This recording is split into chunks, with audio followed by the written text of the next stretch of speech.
বড় বড় গাছপালা সব কিন্তু শেষ হয়ে যাচ্ছে। তবুও সরকার ভুল কাজ, একই রকম কাজ করে যাচ্ছে। বাঁশ আর ওই বস্তা ফেলে পাথরের কাজ কোনোদিনই হয়নি। তো আপনারা কি চাইছেন? যে পাথর দিয়ে পুরো নদীটাকে বেঁধে দেওয়া হোক। তো গ্রামবাসীদের দাবি, যতটি জায়গায় ভাঙন হচ্ছে একটা শক্তপোক্ত পাথর দিয়ে ভালোভাবে বাধাই করতে হবে, তাহলেই কিন্তু নদী ভাঙন থামবে। না না, কোনো জমি জায়গা পাওয়া যায়নি। কথার পর কথা দিয়ে যাচ্ছে, কিন্তু বাস্তবে কিছুই হচ্ছে না। তো নমস্কার, আমি দেবব্রত মণ্ডল, আর আপনাদের সবাইকে স্বাগতম আমার নতুন ভিডিওতে।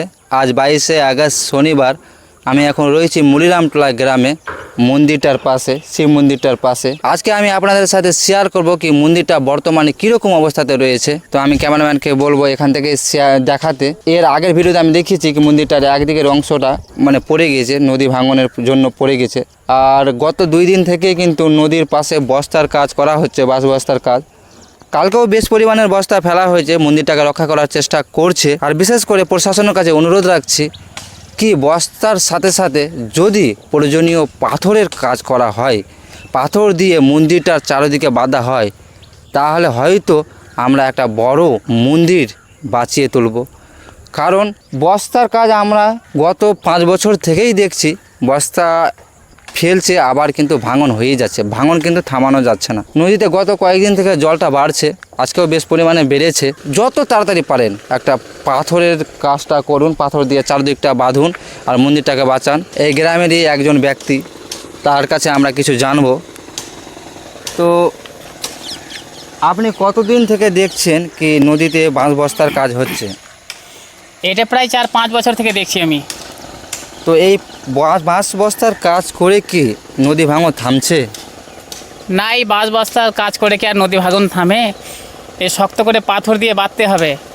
কত হাজার হাজার ভিটে মাটি, কত ঘর বাড়ি, কত ছাদ দিয়ে কোনো রকমে বাড়ি করেছিল, সবাই গঙ্গার বুকে তলিয়ে গেছে।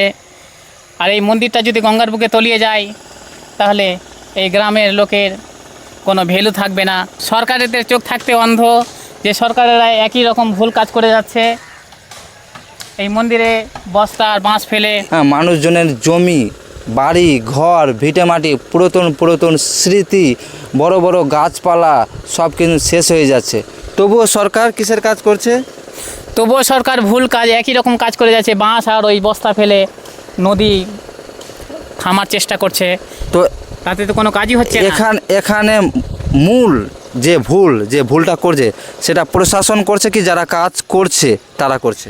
এই তো প্রশাসনেরই কাজ, মানে প্রশাসন বলছে তারা করছে। হ্যাঁ। তো আপনারা দেখতে পাচ্ছেন গ্রামবাসীরা বারবার বলছে গত 3-4 বছর থেকে একই রকম কাজ করা হচ্ছে, বাঁশ বস্তার কাজ, যে কাজ করে বিন্দুমাত্রও নদী ভাঙন থামেনি, সেম সেই রকমই কাজ করা হচ্ছে। পাথরের কাজটা কি কোনো দিন এখানে শুরু হয়েছে? না, পাথরের কাজ কোনো দিনই হয়নি। পাথরের কাজটা কিন্তু এখানে একবারও শুরু করা হয়নি এবং টেস্ট করা হয়নি কি পাথর দিয়েও কি নদী ভাঙন থামছে কি থামছে না, সেই রকম কিছু করা হয়নি। তো আপনারা কি চাইছেন?